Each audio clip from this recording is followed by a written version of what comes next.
Well, welcome back to the Ferguson home. This is part 2 of what we are reading. This week I get to share some of the books that I have been reading because last week Barry dominated the conversation. It was just all about her books. And let's talk about, since you brought up one of my things, my weird tendencies, let's talk about how you... Okay, this was just going to be the intro. Oh. Now you're right into the video. Okay, do the intro again, sorry. I can't remember. All right. Welcome to part 2 of what we are reading at the Ferguson home. Last week, Barry dominated the whole conversation, talking about her stack of books. This week, I get to share a few of the things that I'm reading, and so we're excited to talk about a whole different set of subjects this week.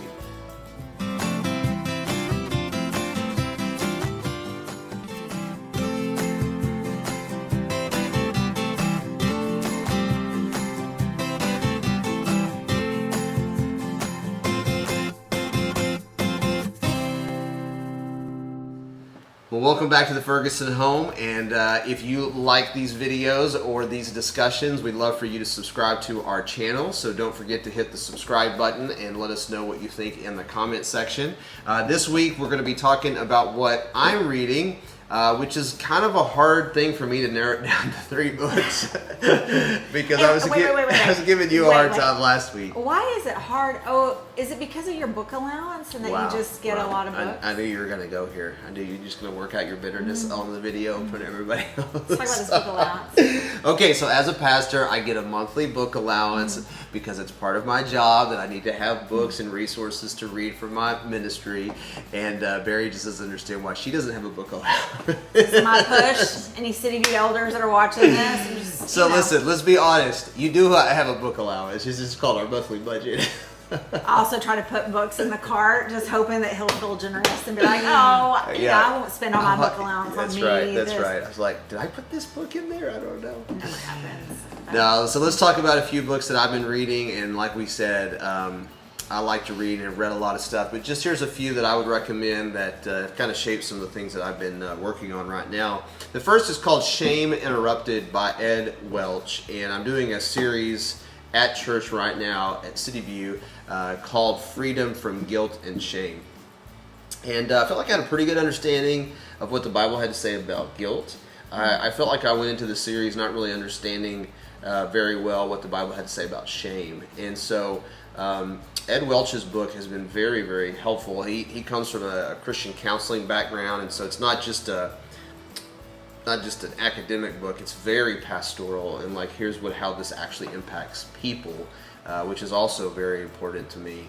But yeah, I mean, we started this series just recently, and that's what I was going to say. What are your thoughts about it? Well, I was just going to say, like, if this is something that you struggle with, understanding, I would really encourage you not just to read the book that he's highlighting, but also to get on the City View YouTube channel and watch the sermon series that you kicked off yesterday. Because even how you kicked off the series and helping us understand the difference, because I can oftentimes mix those guilt and shame words. And just even the way you broke that down to kick off the series was so helpful to me. So yeah, I would just encourage you, just for extra support, to get on there and watch the sermon series also. How many weeks is that going to be? Sweet.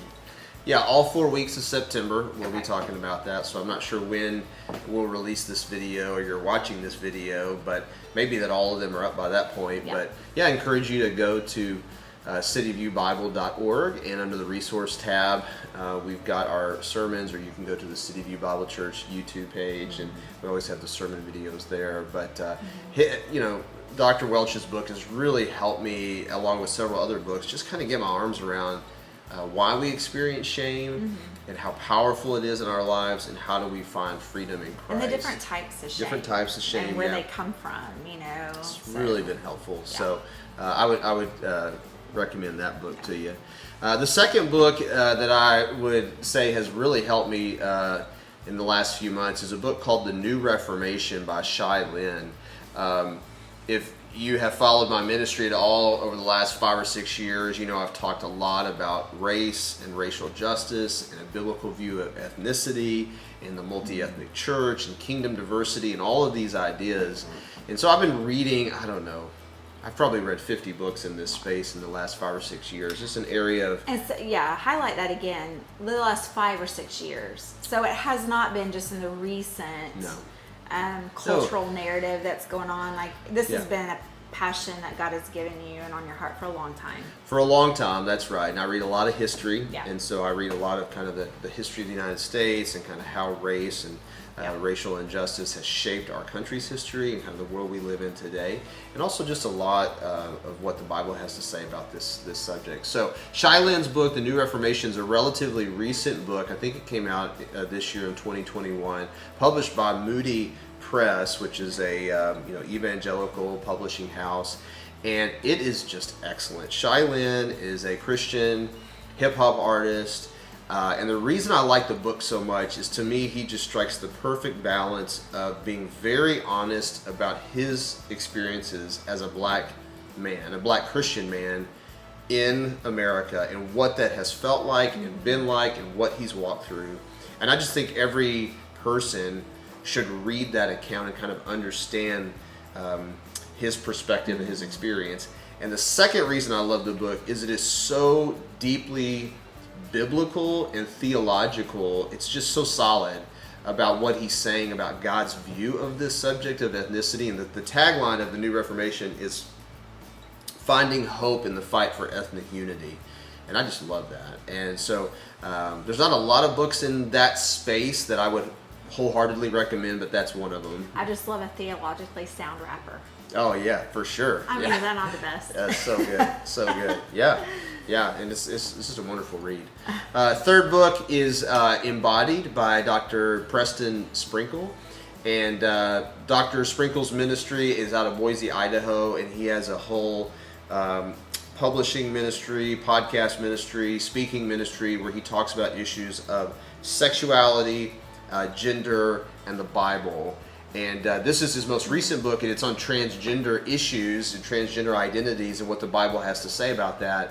And it's a pretty thick read. It's well researched. He's done his homework. It's biblically accurate, but also very pastoral, where you can tell, like, he's talking not just about issues, but about people. He's talking about people that he knows, stories that he has heard from people that have shared with him. And so, if you are a Bible-believing Christian, one of the things we're all trying to figure out in this generation is, how do we hold to the historic Christian sexual ethic and what God says about marriage and gender in a world that has abandoned those definitions? Like, we're all trying to figure that out. And I just think this is one of the better books that I've read, and this one's specific to the transgender discussion. He's got some other ones on homosexuality and other topics, but this one's specific to transgender issues.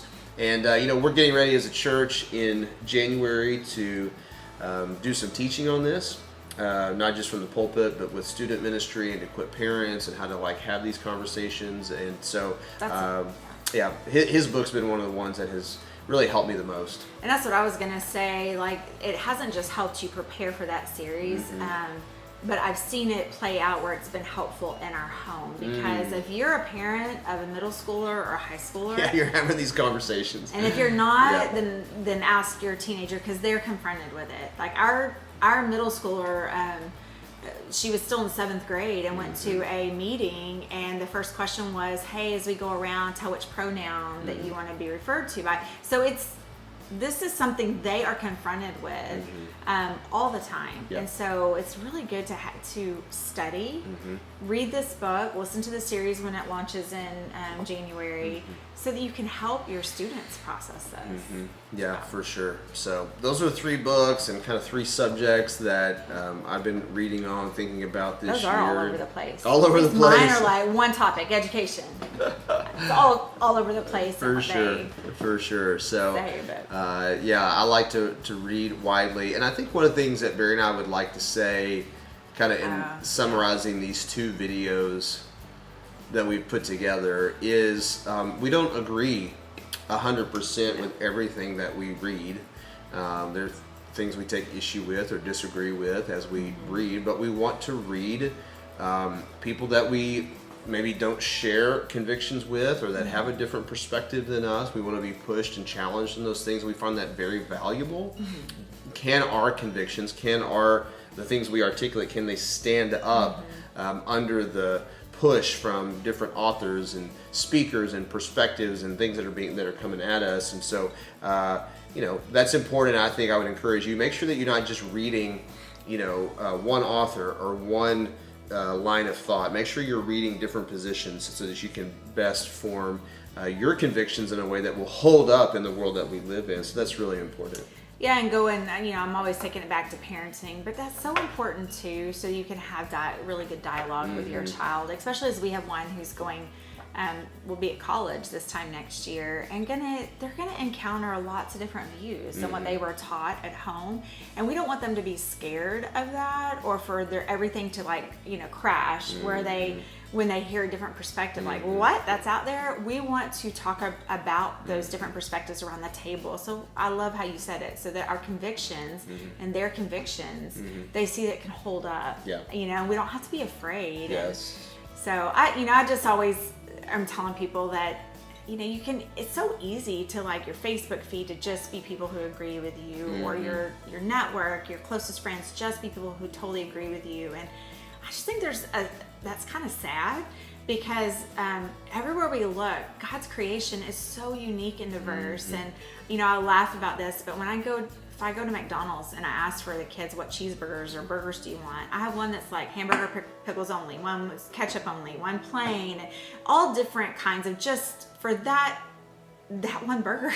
And I just think that's so simplistic, but it's a reminder that they were raised in the same house, fed the same food, and yet they're so different in what they like and their opinions, and there's a beauty in that God is creative, and He didn't make us all the same, and He didn't make us all with the same opinions, and He brought us from different backgrounds. And how do we interact, and how do we see the beauty in that, instead of just condemning anyone who looks or thinks different? And so it's a challenge. It's a constant challenge, but. Yeah, and I'll say one final thing, just as we engage with other books and other ideas and people's opinions. When we're going to argue with them, one of my pet peeves is when people misrepresent someone's position so they can just shoot it down. And what I mean by misrepresent is to maybe just take one phrase out of the straw man argument. Well, straw man is like I'm saying something they wouldn't even say, but even beyond that, just taking one phrase out of a 400-page book and just taking issue with that versus the full argument that somebody is actually making. And the way that I always say it is, make sure before you argue with someone's position, you can articulate their position in a way that they would agree with. If they were sitting right there. If they were sitting right there and you said, this person believes this, and you said it, they would go, yeah, that's what I believe. Yeah. So until you can do that, be very careful about arguing with something you assume somebody believes, or a misrepresentation of what they believe.